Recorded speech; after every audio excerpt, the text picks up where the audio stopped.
definitivamente no veo mi vida en los siguientes 30 años sin seguir construyendo y sin seguir sumando a este proyecto y sin que este proyecto me siga sumando en mi vida. Empecé a tomar decisiones alrededor de cómo podía afectar eso a la esgrima, a mi práctica y viceversa, ¿no? Empezamos a tomar decisiones de cuándo crear eventos, cuándo tener entrenamientos y se empezó a fusionar.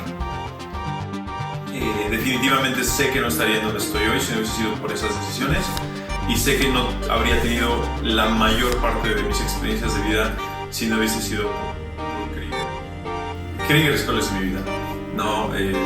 Cuando yo tomé la decisión de seguir esto formalmente, no tenía idea hasta dónde quería llegar.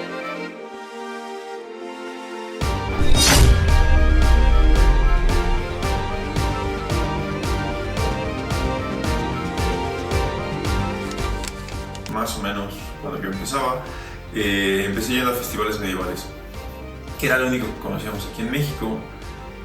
Era muy gracioso, porque no teníamos nada, todo básicamente lo estábamos improvisando y estábamos tratando de tomar todas las herramientas que tuviéramos de otros deportes, de otras cosas, para crear nuestra propia disciplina.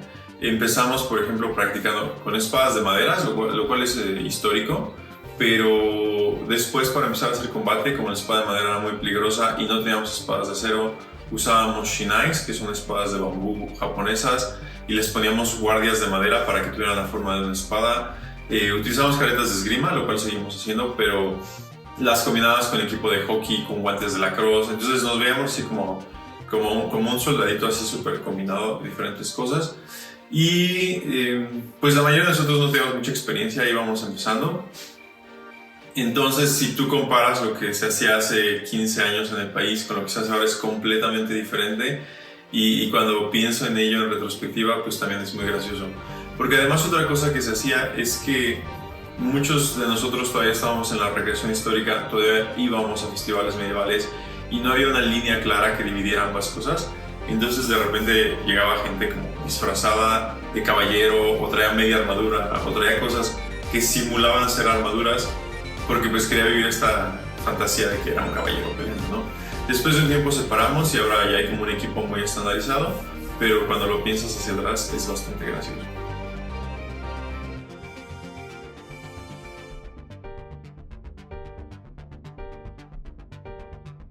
Y cuando estaba en uno de estos festivales se acercó un chico y me dijo: oye, veo que te gusta la pelea, veo que te gustan las espadas, ¿te gustaría aprender como la realidad? O sea, como no un juego, sino algo real. Y dije: oh, esto suena bastante interesante.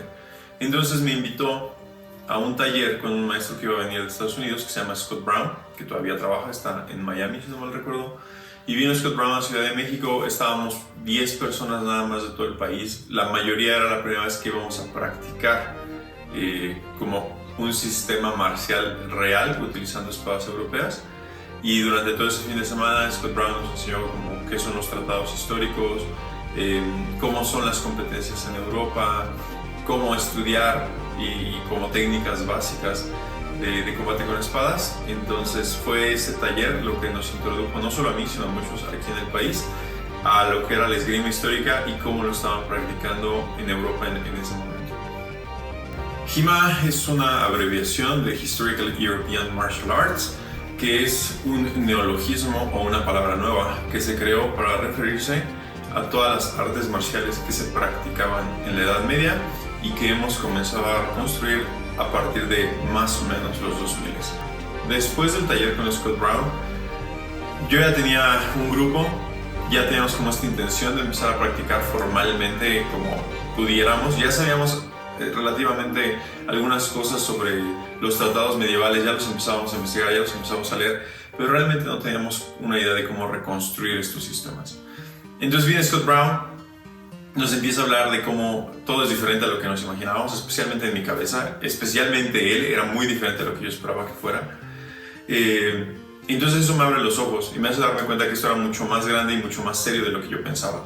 Y eso me gustó mucho, porque yo ya he practicado deportes y artes marciales anteriormente, y hasta este momento sí veía un poco como un hobby, como vamos a los festivales, vamos a crear aquí como una comunidad de recreación histórica en Toluca. Y viene Scott Brown y me cambia esa forma de ver las cosas.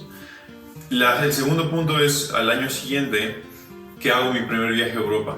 Y cuando estoy en Swordfish, que en ese momento era el evento más grande del mundo en cuanto a HEMA y esgrima histórica en Suecia, me doy cuenta de todo lo que teníamos por crecer en México.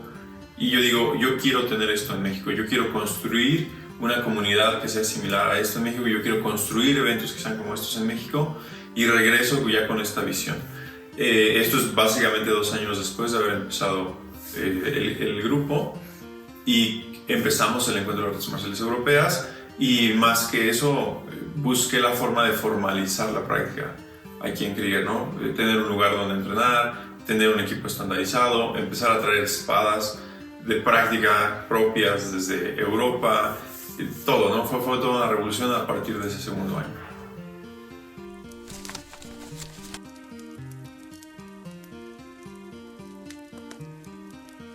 Comenzar a dar clases fue bastante curioso. Número 1, porque nunca fue lo que yo quería hacer realmente. Yo quería tener un grupo de amigos, quería divertirme, quería salir a los festivales, y quería pasarla bien, no quería ser un maestro. Pero cuando empezábamos no había nadie que nos enseñara y alguien tenía que hacerlo, ¿no? Entonces básicamente pues tomé la decisión que si quería tener un grupo alguien tenía que dirigirlo, alguien tenía que dar las clases. Y entonces empecé a estudiar los manuales, me empecé a meter a las páginas y a los foros en aquella época. Empecé a preguntar y a tomar seminarios.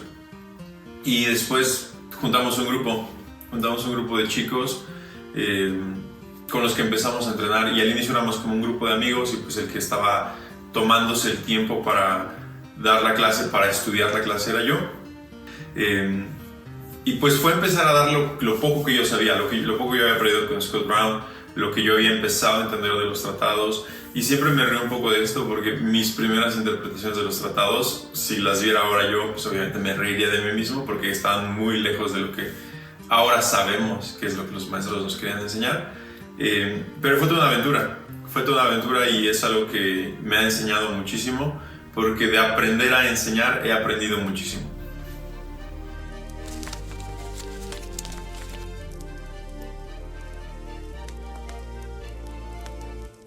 Creo que la competencia en México se ha ido haciendo cada vez más complicada y el nivel de los peleadores ha ido incrementando, ¿no?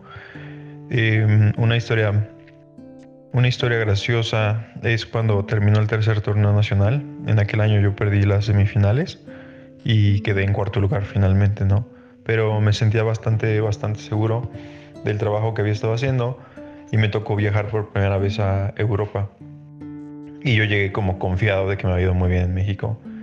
Cuando llegué a Europa fue completamente diferente. O sea, el nivel era mucho más alto del que yo esperaba. Yo pensé que estábamos más cerca de ellos en aquel momento y la realidad fue otra, ¿no? Sin embargo, actualmente creo que le podemos competir a cualquier país. O sea, sí hay una diferencia entre los mejores de otros países contra los mejores de nosotros. Sin embargo, creo que ya en un nivel competitivo estamos a un nivel bastante alto. Hemos ya obtenido algunas medallas en Estados Unidos, hemos competido a muy buen nivel en Europa y sí podemos ver que cada vez hay más chicos que tienen mucho talento, que están avanzando muy rápido, que a los que hemos sido campeones nos retan ya, y es notorio el nivel que se está generando en el país, ¿no? Entonces creo que la comunidad ha evolucionado bastante en estos 15 años y las competencias son cada vez más difíciles y ya no hay torneos fáciles. Competir internacionalmente siempre es especial. Una, porque no tenemos tanta oportunidad de hacerlo. Número 2, porque cada comunidad es diferente. Haber competido en Swordfish fue diferente a haber competido en ILG en Holanda, como es diferente a participar en Estados Unidos. Cada torneo es diferente, cada comunidad es distinta, todos los reglamentos también van variando. A mí me gusta mucho porque de repente cuando estamos en una sola comunidad estamos acostumbrados a una cosa y ya sabemos más o menos qué van a ser nuestros oponentes porque competimos con ellos cada año, hemos competido contra ellos por 5 o 10 años en muchos casos, entonces nos conocemos muy bien. Y cuando sales del país, aunque ya conoces a algunos de los competidores, no conoces a todos. Y el hecho de que haya reglas diferentes, de que cada país entrene de formas diferentes, que piense de formas diferentes, hace que la competencia sea muy única. A mí me gustaba mucho competir en Holanda, la comunidad era bastante agradable y además tenía un estilo de combate que a mí me gusta mucho, ¿no? Como que un poco agresivo, un poco fuerte, pero no tanto como a veces pueden llegar a ser los nórdicos y sí arriba de lo que llegan a ser los americanos, ¿no? Entonces eso me gusta mucho y honestamente tengo muchas ganas de poder regresar a Europa y quizás competir en República Checa, en Eslovaquia, que es una escena completamente diferente, que son un poquito más agresivos, que las reglas cambian mucho con lo que estamos acostumbrados de este lado, pero siempre competir internacionalmente te abre los ojos y te hace pensar de una forma diferente porque te hace enfrentarte a cosas a las que no estás acostumbrado.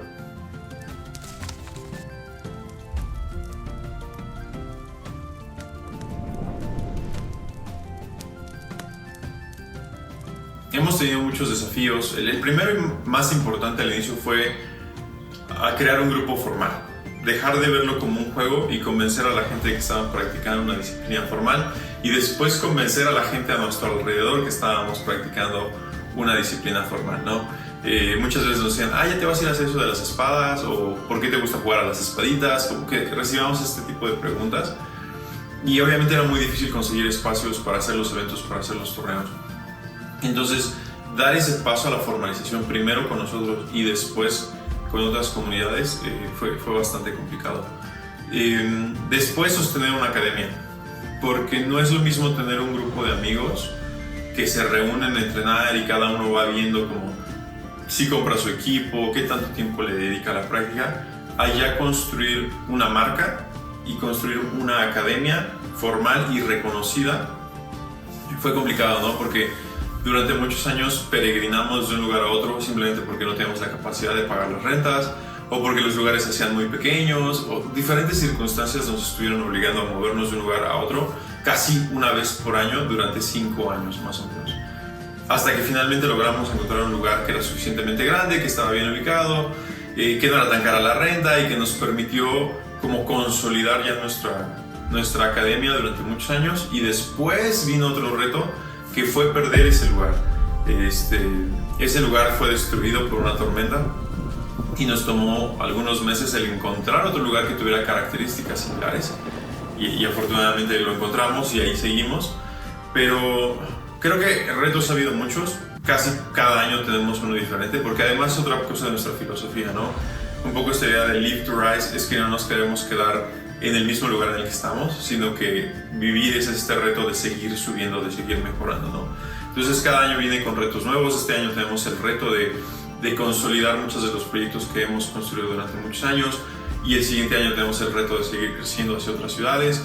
Ese ha sido otro gran reto, ¿no? Cuando nos decidimos por crear Krieger Escuela Online y crear nuestras ubicaciones remotas como Ensenada, como Ciudad de México, el mantenerlas, el hacerlas crecer, el poder darles un entrenamiento formal estando lejos, ha sido otro de los grandes retos y es uno de los retos que seguimos afrontando actualmente. Y recuerdo muy bien este momento y eso fue en 2018, en mi primer viaje a Ensenada. Llevaba 2 años funcionando en Ensenada, teníamos confianza en que el equipo lo estaba haciendo bien, pero no estábamos seguros qué tan bien lo estaban haciendo o qué tan apegados estaban a lo que nosotros buscábamos tener, ¿no? Porque uno de nuestros objetivos es que cuando tú entrenas en Toluca y entrenas en Ensenada y entrenas en Ciudad de México y en cualquiera de nuestras locaciones no sientas una diferencia, o sea, queremos que la experiencia sea la misma. Entonces yo me quería asegurar que así fuera y recuerdo muy bien que cuando llegué a dar ese primer taller en Ensenada en 2018 no sabía qué esperar, no sabía en qué nivel iban a estar los chicos. De hecho yo iba un poco con la idea de que pues eran principiantes, que eran novatos, ¿no? Y cuando yo les estaba dando esa primera clase, cuando les estaba explicando cosas, me daba cuenta que realmente entendían lo que les estaba pidiendo y que realmente tenían la capacidad de ejecutar las técnicas como nosotros buscábamos que lo hicieran, ¿no? Fue muy gratificante, la verdad que sí fue un momento en el que me llené de orgullo y no por lo que nosotros habíamos hecho, sino por el trabajo que habían hecho los chicos de Ensenada, que claramente habían estado practicando, que habían estado estudiando y que estaban siguiendo nuestro sistema de una manera correcta y finalmente decir el sistema funciona y el grupo funciona, entonces ahora tenemos la capacidad de empezar a replicarlo en otras partes.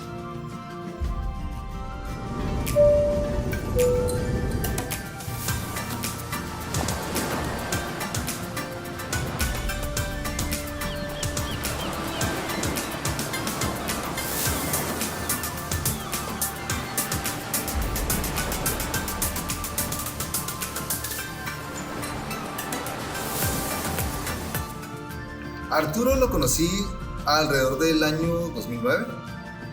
Yo andaba buscando comprar una espada de verdad porque hacía algo parecido al recreacionismo aquí en mi ciudad. Lo contacté, busqué por internet, lo encontré a él, encontré que vendía espadas. Le compré esta espada que mencioné. Me preguntó que sí, qué es lo que hacía. Yo hago algo parecido al recreacionismo. Y dice, yo tengo una escuela, ¿no te gustaría que te mostrara videos o aprender? Y fue así como me empecé a topar de HEMA. Y realmente para mí ver HEMA fue algo completamente diferente a lo que hacía, porque tenía más forma, más técnica, en todo aspecto. Empecé a platicar de la escuela y años después inicié un proyecto en el que quería abrir unas escuelas. Y en ese inicié yo aquí en Ensenada, allá por el 2016 aproximadamente. La escuela la inicié con otros dos compañeros, con Leonel y Roxas, ya no están aquí en la ciudad. Iniciamos tomando clases en línea con Arturo, ejecutando los ejercicios poco a poco. Y de ahí en adelante empezamos a buscar gente que se interesaba en la disciplina, empezar a impartir clases. Lo hacíamos primero en zonas públicas, en parques, áreas deportivas, y poco a poco cuando fuimos teniendo más alumnos, pudimos cambiarnos a un lugar más adecuado para la disciplina. Veo a Krieger Ensenada en un muy buen futuro. Creo que los chicos van por buen camino, van aprendiendo bien, y actualmente hemos tenido 2 medallistas salidos de aquí, incluyendo servidor. Me parece que los chicos van por buen camino.